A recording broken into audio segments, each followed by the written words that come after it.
In the last video, we covered what we do. So we build a mechanical data processing system to gather all sorts of information as inputs and output reports, alerts, and source system writebacks. In this video, we're going to cover why we do it. Why bother? What is it good for?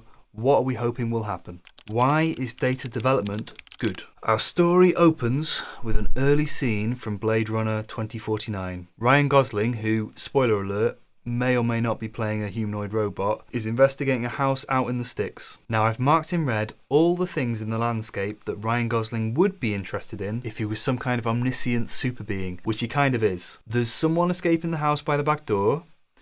There's a letter hidden inside the nearby tree. A body's buried underneath it, and his car's running low on petrol. But he's walking towards the front door, so his perception is limited to the yellow cone. This is normally where the story ends, but because it's Blade Runner 2049, Ryan Gosling is not alone. As soon as his car arrives, a drone detaches from the roof of the car and starts doing orbits around the landscape, stacked with sensors, soaking it all in. Once this drone is up high, it's in a great position to scan the landscape, tag all the interesting events, and send 4 neat notifications down to Ryan Gosling as he's walking towards the house. So it can just send a list: back door, tree letter, dead body, petrol tank. Ryan Gosling can walk towards the door, not only knowing that these are the interesting things, but confident that he has a complete list. There is nothing else interesting in the immediate environment. His drone is that good. So his perception isn't limited to the yellow cone after all. He's upgraded it with a cybernetic enhancement from a mechanical drone. As we all know, a cyborg is a machine-human marriage. So that's what we have here when it comes to perception.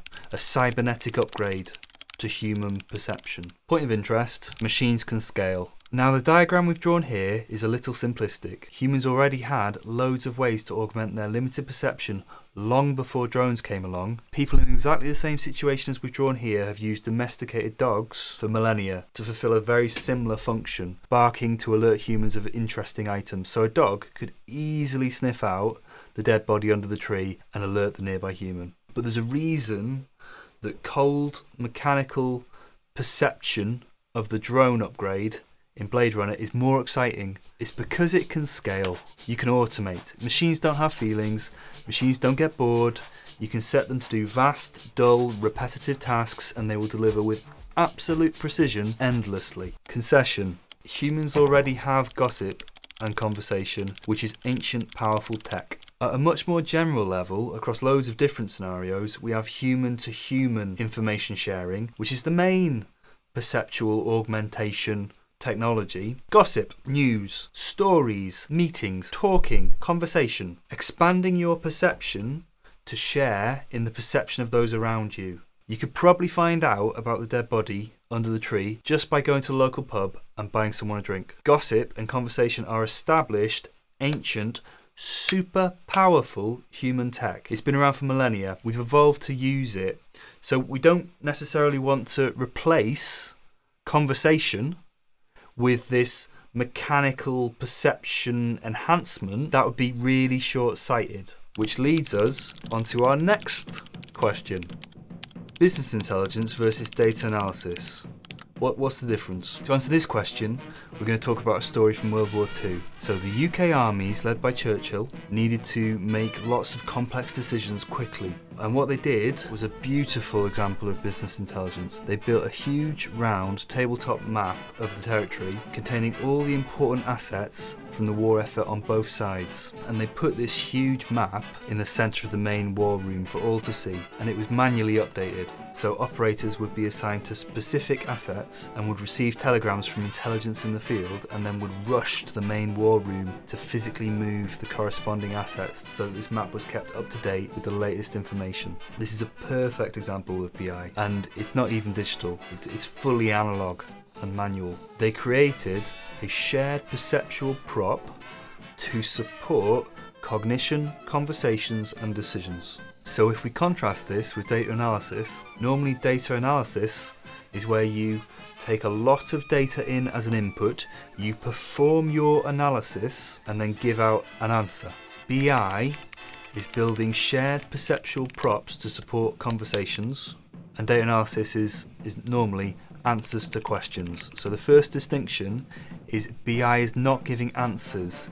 It's about making a shared perceptual prop to support thinking and conversations. The people who made and maintain this map didn't analyze the data is analyzed by the users. And it's the same with me. I don't analyze the data, I package the data and present it in interactive dashboards so that users can analyze it. Distinction.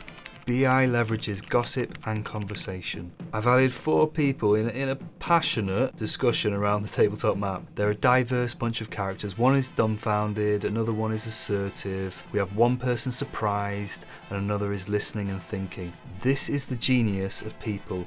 Distributed cognition. They're doing a cognitive dance. By having a conversation around the BI prop, they're all thinking together. And if they're healthy and they do this process well, they're able to make much better decisions than any one of them. This is a human superpower. Gossip, conversation, questions, arguments, discussions. And we're not trying to replace that with our digital systems, we're trying to support it. It's worth saying this isn't how a lot of BI projects go.